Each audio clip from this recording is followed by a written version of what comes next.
एक ही हदीस पाक है जो मैंने आपके सामने बयान फरमाई कि रसूलुल्लाह सल्लल्लाहु ताला अलैहि वसल्लम फरमाते हैं ला उदवा, कि कोई बीमारी मुतअद्दी नहीं है, यानी कोई बीमारी ऐसी नहीं कि जो एक से दूसरे को लगे। ला उदवा, कोई बीमारी मुतअद्दी नहीं। इसकी मिसाल जो है आप ऐसे ले सकते हैं कि घर में कुछ अफराद हैं, अब जैसे कि चिकनगुनिया एक बीमारी निकली थी कुछ साल पहले, जोड़ों में दर्द रहता था और इसकी सही तरह ट्रीटमेंट ना हो तो यकीनन फिर वो 6-6 महीने 1-1 साल तक उसका दर्द, ये एक वायरस था। तो लेकिन घर में अगर 5 अफराद 8 अफराद हैं तो चिकनगुनिया एक को हुआ, बाकी को तो नहीं हुआ। तो इसी तरह टाइफाइड है, डेंगू है, मलेरिया, तो घर में बहुत सारे अफराद हैं, बीमार बंदा एक होगा 2 होंगे बस। अगर जैसे एक बीमार हुआ वो सेहतियाब हो उस, तो अब यहाँ पर हम ये नहीं कह सकते कि अगर एक को टाइफाइड हुआ तो अब सारे घर वालों को टाइफाइड होना शुरू हो जाएगा। मलेरिया, डेंगू और इन्फ्लुएंज़ा और दीगर जितनी भी जो वायरसेस हैं, जो वायरल फीवर हैं, जो वायरसेस हैं, बीमारियां हैं जितनी भी, तो वो जो है सारे लोग एक को हुआ तो अब सब जो है उसके शिकार हो जाएंगे। तो सरकार ने फरमाया ला उदवा, कोई बीमारी मुतअद्दी नहीं है, वला हामता। अच्छा, ला उदवा में से कुछ बीमारी ऐसे निकाल लीजिए कि जो मतलब कि हदीस की रूह से उसे मुख्तस कर दिया, मुअय्यन कर दिया, जैसे कि ताउन।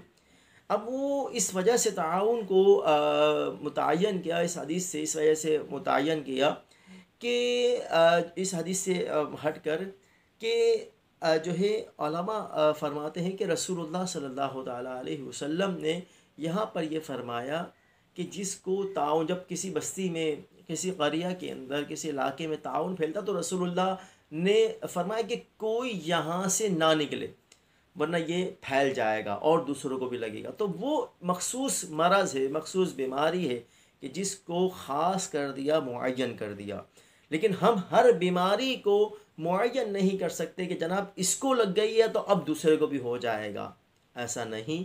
तो कोई बीमारी रसूलुल्लाह ने साफ़ फरमा दिया, कोई बीमारी मुतअद्दी नहीं।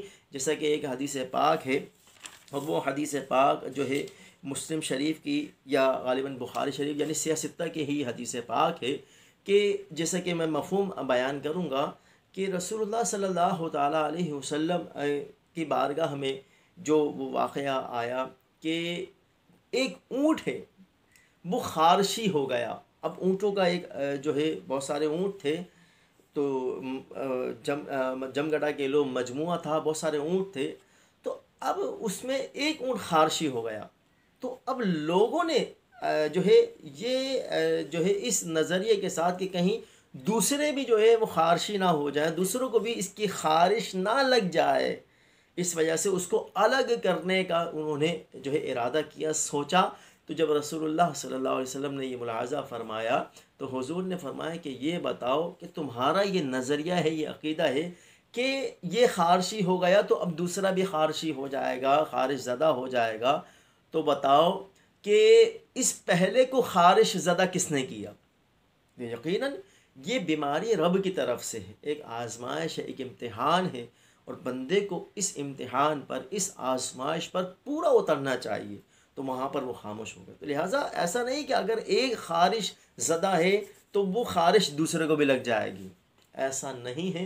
ये इस्लाम के ख़िलाफ़ नज़रिया है, इस्लाम के ख़िलाफ़ जो है अक़ीदा है।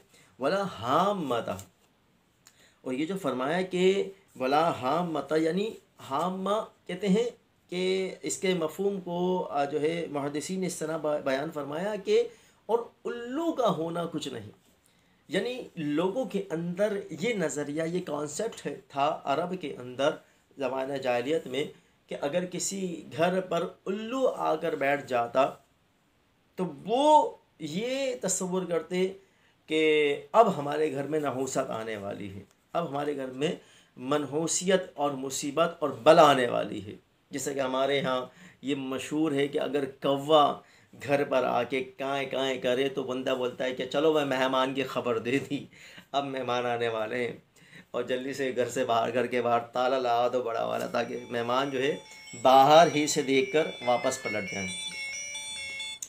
तो यहाँ पर जो है ऐसा जो है यहाँ पर ये जो है नज़रिया नहीं है। रसूलुल्लाह ने साफ मना फरमा दिया, वला हामता, और उल्लू का होना भी कुछ नहीं। हाँ, उल्लू के अंदर तासीर है, और उल्लू में तासीर सफ़ेद उल्लू भी होता है, काला उल्लू भी होता है। उसके खून के अंदर तो असर मौजूद है, उसके खून के अंदर तासीर तो रखी है कि बहुत से लोग बंदिश लगाने के लिए, सबसे सख्त बंदिश लगाने के लिए कि उसके खून का इस्तेमाल करते हैं, उसे तावीज़ वग़ैरह लिखे जाते हैं। और कब्र के अंदर बहुत से जो सिफली और जो काला इल्म करने वाले होते हैं, जो शैतान के पैरोकार होते हैं, वो दर हकीकत इससे काम लेते हैं। लेकिन इसके खून में तो तासीर है, मगर उल्लू का घर पर आकर बैठ जाना, इसमें कोई असर नहीं, कोई तासीर नहीं। लिहाजा रसूलुल्लाह ने साफ मना फरमा दिया, बोला हाम मता, और उल्लू का होना कुछ नहीं। इसी तरह फरमाया वला तियरता, और बदफाली, ये बदफाली भी है, यानी परिंदे का उड़ाना भी कुछ नहीं। तायर कहते हैं परिंदे को। तो रसूलुल्लाह सल्लल्लाहु अलैहि वसल्लम ने फरमाया कि और जो है परिंदे का उड़ाना भी कुछ नहीं। यानी अरब के अंदर वो ये होता था कि जब भी कोई वो कारोबार शुरू करने जाया करते थे, जब भी वो कोई किसी काम का आगाज़ करने जाया करते थे, इफ्तिताह करने जाया करते थे, या कोई भी उनको मामला देखना होता था, तो वो परिंदा लेते थे और परिंदे को उड़ाते थे। इसकी हदीस की शरह में मुहद्दिसीन ने लिखा, तो वो परिंदे को उड़ाते थे, और वो ये तसव्वुर और वो ये ख्याल करते थे कि अगर परिंदा दाएं जानिब उड़ेगा तो समझो कि अच्छा है, ये फ़ाल अच्छा है, और अगर ये परिंदा बाएं जानिब उड़ेगा तो समझो कि बदफ़ाली है, यानी ये फ़ाल फिर अच्छा नहीं है, शर है, ये काम ना करे। तो रसूलुल्लाह सल्लल्लाहु ताला अलैहि वसल्लम ने साफ मना फरमा दिया, वला तियरता, और परिंदे का उड़ाना भी ये कोई हैसियत और कोई माना नहीं रखता। हाँ, इस्तिखारा के हवाले से यहाँ ये बात बताता चलूँ कि इसकी नफ़ी की गई है, यानी इस्तिखारा अलग चीज़ है और ये परिंदे का उड़ाना अलग चीज़ है। तो इस्तिखारा ये तो हदीस में आया, और जो तरीक़ा बताया, फिर वो तरीक़ा बुज़ुर्गों से और उस तरीक़े के अलावा और भी जो तरीक़े थे वो बुज़ुर्गों से चले आए। और बहुत सारे नमाज वाला भी इस्तिखारा होता है। इसी तरह जो है अपना तस्बीह के ज़रिए भी इस्तिखारा होता है, इल्मुल आदात के ज़रिए, जैसे इल्म जफ़र कहते हैं, उसके ज़रिए भी इस्तिखारा होता है। बहुत सारी ऐसी वजूहात होती हैं कि जिसके ज़रिए जो है बंदा इस्तिखारा करता है। बहुत सारे ऐसे तरीक़े जो है राइज हो गए। लिहाजा वो इस्तिखारा का मतलब है अल्लाह से खैर तलब करना, अल्लाह रब्बुल इज़्ज़त से भलाई तलब करना। और इस्तिखारा जो है वो ज़न का, उसके अंदर जो है एतमाद ज़न का शुमार होता है, यानी उसमें एतमाल होता है। इस्तिखारा यकीनी नहीं होता, बल्कि इसका ताल्लुक़ ज़न से है। और फरमाया, फिर आखिरी जो फरमाया था कि वला सफ़रा, आ गई वो बात। तो वला सफ़रा, और सफ़र का महीना भी कुछ नहीं, यानी सफ़र में भी कोई मुसीबत और कोई आफत और बलियात का जो है एहतमाम नहीं, नुज़ूल नहीं। तो लिहाजा यहाँ पर हम ये बात जो है अच्छी तरह समझ लें और इसको ज़हन नशीन फरमा लें कि सफ़र के महीने से रसूलुल्लाह सल्लल्लाहु अलैहि वसल्लम ने साफ़ मना फरमा दिया। इमाम बुखारी सही सनद के साथ इस हदीस पाक को लेकर आए कि वला सफ़रा, कि सफ़र भी कोई जो है नहुसत का जो है एहतमाल नहीं रखता, यानी सफ़र के महीने में भी कुछ नहीं। और फिर यहाँ पर ये बात बताता चलूँ, ये जो वला तियरता के हवाले से मैंने बात बयान फरमाई थी कि परिंदे का उड़ाना भी वो कुछ माना नहीं रखता। इसी तरह लोग काहिन के पास जाते हैं। काहिन कहते हैं कि जो हाथ की रेखाएं देखने वाला होता है। तो रसूलुल्लाह सल्लल्लाहु अलैहि वसल्लम ने तो साफ़ लफ्ज़ों में इस हदीस पाक को इमाम मुस्लिम ने भी नकल फरमाया, और हुजूर ने लानत फरमाई ऐसे शख्स पर जो काहिन के पास जाता है। यानी काहिन वो कि जो है हाथ की रेखाएं देखने वाला होता है। तो हाथ की रेखाएं, हाथ की लकीरें देखकर लोगों को किस्मत का हाल बताने वाला, ये दर हकीकत सरासर जहालत है।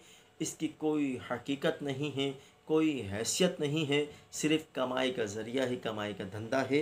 लिहाजा वो लोग भी बदबख्त हैं, वो लोग भी मलऊन हैं, और काहिन के बारे में भी फरमाया कि काहिन भी मलऊन है, और रसूलुल्लाह ने दोनों पर लानत फरमाई है कि काहिन के पास जाना भी जो है ये नहूसत का बाइस है, और ऐसे शख्स पर अल्लाह की लानत है कि जो हाथ की लकीरें देखकर हाल बताने वाले के पास जाते हैं। तो यहाँ पर तो लोग जो है हाथ की रेखाएं, हाथ की लकीरें देखकर लोगों को किस्मत का हाल बताएं। हम तो कहते हैं कि किस्मत तो उनकी भी होती है कि जिनके हाथ नहीं होते, तो फिर उनके बारे में क्या कहेंगे।